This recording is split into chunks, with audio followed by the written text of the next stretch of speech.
All right. Hey, Greg. This is my self-reflection for my soccer passing lesson on Wednesday with Sean. First, what was my teacher improvement focus and how did I achieve it and why? My teacher improvement focus for the lesson was to get the class more involved by asking engaging questions and getting a volunteer to help me demonstrate the skills of passing. I feel like I did achieve this improvement focus, although I feel like I could have done better by asking a more engaging question. The question I asked was if anybody had experience playing soccer before, and only a few people raised their hands, but nobody engaged and spoke like I would have liked. What I could have done was ask a follow-up question to help spark engagement and have some students speak. So that's something I could do better for next time.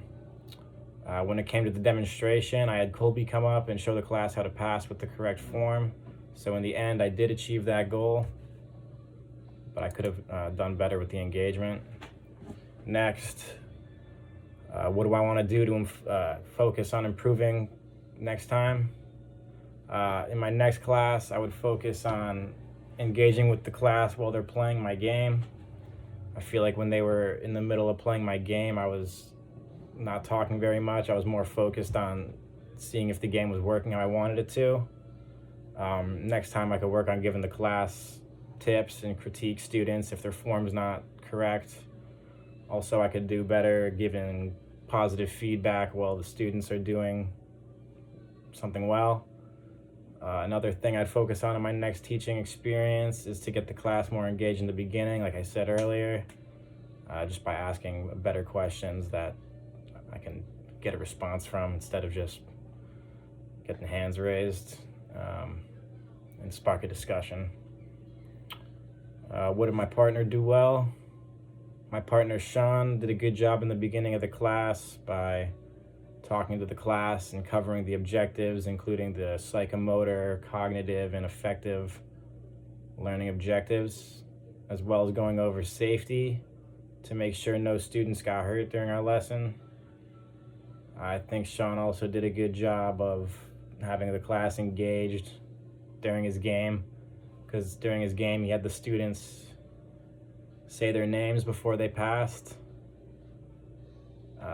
So that got them engaged. I think his game did a better job of getting the class engaged than mine did. So something I could work on for next time. What extensions and modifications did I provide? For my game, soccer golf, the goal was to kick the soccer ball and have it come to a complete stop inside of the hula hoop. When the class started playing the game, I realized that it was way too difficult for the ball to stop inside the hoop. It would always roll out or not make it. So for that reason, I added the modification where instead of having the ball stop in the hoop, the students just had to kick it through the hoop for it to count.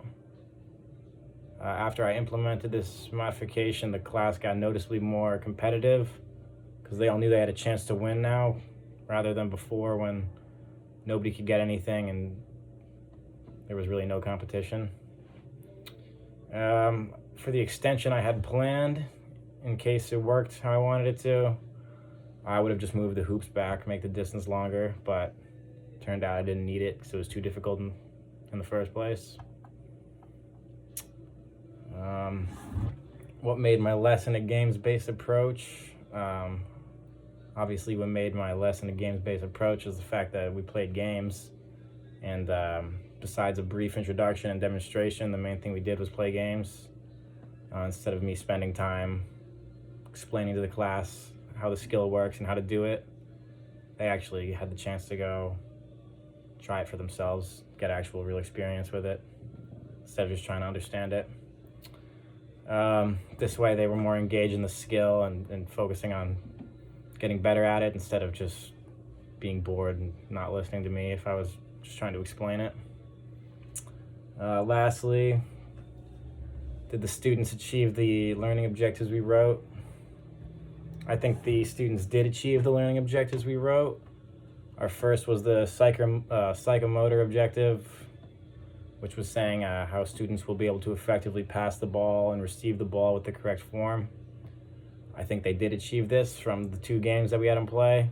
Sean's game did a good job at allowing this because the students were able to practice passing as well as being able to receive a pass and setting up to pass it to the next person.